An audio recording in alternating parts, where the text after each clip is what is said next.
चमकोटी सन 57 में वो तलवार पुरानी थी, बूढ़े भारत में भी फिर से आई नई जवानी थी।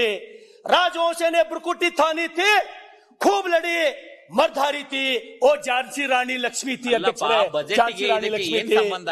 ಅಧ್ಯಕ್ಷರೇ, ಅಲ್ಲ, ಬಜೆಟ್ಗೆ ಇದಕ್ಕೆ ಏನ್ ಸಂಬಂಧ? ವಿಷಯಕ್ಕೆ ಬರ್ತೀನಿ ಅಧ್ಯಕ್ಷರೇ, ಏನ್ ಮಾತಾಡೋದು? ಇದು ಬಜೆಟ್ ಭಾಷಣ ಇದು. ಮತ್ತೆ ಯಾಕೆ ಅಧ್ಯಕ್ಷರೇ ತಾವು ಕೈ ಮುಗಿಲತ್ತೀನಿ ಅಧ್ಯಕ್ಷರೇ?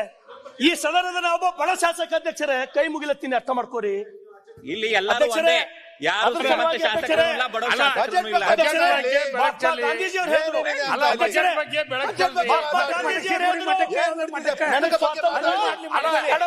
ಚಿಂತೆ ಇಲ್ಲ,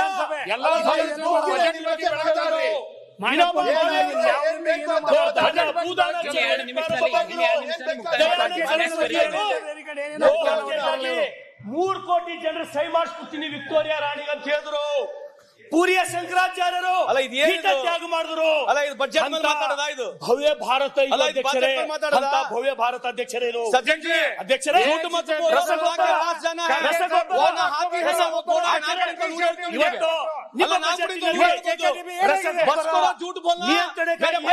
ऊपर जाना है, वहाँ पैदल ही जाना है।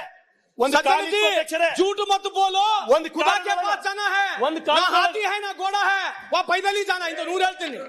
ಸುಮ್ಮನೆ ಏನ್ರಿ ಅಲ್ಲ ಮಾತಾಡಿ. ಪ್ರಗತಿ ರಸಗೊಬ್ಬರ ವಿರುದ್ಧ ಹೋರಾಟ ಮಾಡಬೇಕಾಗಿ ಬಂದಿದೆ ಅಧ್ಯಕ್ಷರೇ. ಒಂದು ಕಾಲಘಟ್ಟದೊಳಗೆ ಲಾಡ್ ಸಾಹೇಬ್ರೆ ಮಾತಾಡ್ರಿ ಸಾಕು ಅಧ್ಯಕ್ಷರೇ. ಬಜೆಟ್ ಮಾತಾಡಿ ಕೇಳ್ರಿ, ಒಂದು ಕಾಲಘಟ್ಟದೊಳಗೆ ಅಧ್ಯಕ್ಷರೇ